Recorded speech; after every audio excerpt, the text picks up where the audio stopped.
Good evening. Good evening, and thank you very much for your warm welcome. And thank you, Dr. Nurse, for your generous introduction and for the gracious welcome I've received tonight at the Rockefeller University. I have to say my daughter was most impressed by the Rolling Stone Award. By nothing else but that. I'm really honored to be here tonight and want to thank the members of the Pearl Meister Greengard Prize Selection Committee for inviting me to participate in the presentation of the award today to Dr. Cory. I also want to give Dr. Cory my sincere congratulations for her selection as awardee this year for all of her very important work and her contributions to date. Finally, I would also like to commend Ursula von Rijdingsgaard and Dr. Paul Greengard for establishing this very unique prize. It is really a very special prize that very few prizes that are really focused on women, and certainly this is the one that clearly is focused on women leaders in science, and that's thank you for your commitment to women and their leadership in science. Now, thinking about today and this award made me reflect on some fundamental questions, and there are a couple of them that I want to share with you today. The first one is, what is a girl from Egypt doing here? I was born in Egypt and raised in Egypt, and I was thinking about kind of the path and how I've come to be in New York and to be here among you today, and started thinking back about my own family and the society in which I grew up. I think it would might surprise some of you that I grew up in a family of physicians, actually, and both of my parents were physicians, and both of them taught at universities in Egypt. I know it's difficult for some to believe that women in Egypt, this is in the 30s and 40s of past century, that they actually had the opportunity to go to medical school, but actually my mother did. Not only that, but she was able to carve a career in medicine and a career in academic medicine. This was not easy for her at that time, but nonetheless she was able to successfully do it, and she's always been an inspiration to me as a woman whose mother was illiterate. Her mother was not able to ever read or write, and yet my mother was able to go to medical school and become a professor and contribute to science throughout her life.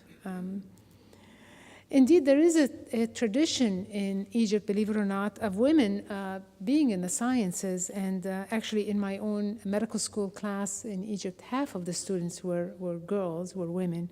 And that was actually way ahead of the US and other Western countries, where until very recently, women were actually often excluded from medical schools or represented a very small minority in medical schools.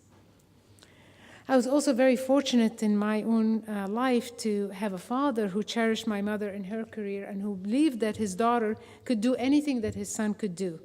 Actually, in all honesty, I think he believed that his daughter could do much more than his son could do, so there was a lot of pressure there. But I think my parents, both of them believed that through education, excellence, integrity, and sticking to what one really believed in, one could live a fruitful and meaningful life and have a meaningful career. Now, another way, I was thinking of some other fundamental factor in my life, and I think it was what brought me to New York and my career here as a young physician. And going back, I think that really my whole career and my life has equally been defined by the HIV epidemic. I think I would be a very different person, in all honesty, if I had not had the honor and the privilege of working on HIV and trying to work and take care of people living with HIV. That has changed me. I hope to being a better person, but I think it really has been a defining event in my life. As you know, thinking back in the early 80s, this was a horrific epidemic. There were a lot of fears of an unknown entity, an unknown disease, and we were all young physicians witnessing the horrors of this condition that affected the disenfranchised group in our midst, which was gay men at that period of time. And then thereafter, it quickly spread to affect other people, not just gay men, equally disenfranchised, largely the poor minority people of a city like New York. My life then led me to Harlem Hospital, where I've spent already 20 years or more, 21 years at Harlem Hospital. And I've seen over the years how this epidemic has ravaged the life of people, but I've also learned how people can triumph over many adversities in life. What's been rather remarkable is to have witnessed the women of Harlem and the women affected or infected with HIV, how they've been able to overcome some rather remarkable adversity in their life, poverty, poor education, economic disadvantages, and so on. But yet, often neglecting their own life, they've been able to rise and to be able to take care of themselves and take care of others in their community. And I think these women have been truly an inspiration to me over the years. Now, in addition, I think more recently, my life has taken me in my career to working in Africa, where 60% of people living with HIV are women. Women are particularly vulnerable to HIV, and women face the ravages of this disease. They face day-to-day challenges because of stigma, discrimination, and sometimes they even face the difficulty of being abandoned by their community and by their loved ones. Yet, many of these women find the strength to keep going, often jeopardizing their life and health to get treatment and to take care of their families. In our work in Africa, we see that women are able to rise, they become leaders within their communities, they overcome the stigma that they face, they face in terms of their HIV disease, and they're able to start challenging the systems and able to challenge the communities around them to establish change. So the HIV epidemic has shown me how women can rise above all these difficulties. Women are speaking up, they're taking charge, and they're speaking up for their rights and helping mold programs that respond to their needs. I'm truly in awe of their accomplishments.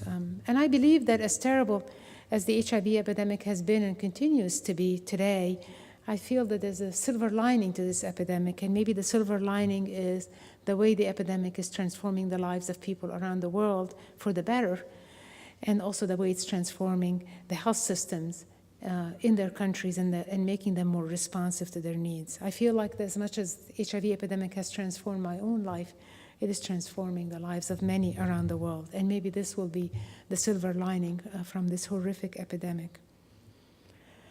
But yet, I know that we have a long way to go to bring equity and dignity to women around the world. Firstly, I think most importantly, girls must stay in school. They must stay in school to complete their education. This is the one factor that can shape the trajectory of a girl's life in the world. It is very important that we're able to support girls so they can stay in school, so they can achieve what they have the potential to achieve, hopefully in the sciences as well. I think we have to work on changing the legal framework to protect women. That is a must. But I think probably the most difficult task is to change societies so that women are respected and remain and are able to be able to be respected and to be able to achieve what they want to achieve with their lives. In a way, we must match these women's courage with our own commitment to helping them achieve their dreams. Finally, I want to thank you again for especially the family, for your commitment to women and to science. I want to thank you, Dr. Cory, for your contributions to science and also your contributions to the careers of women. I think your mentorship has been very fundamental to helping other women also reach their potential. So thank you all for inviting me tonight.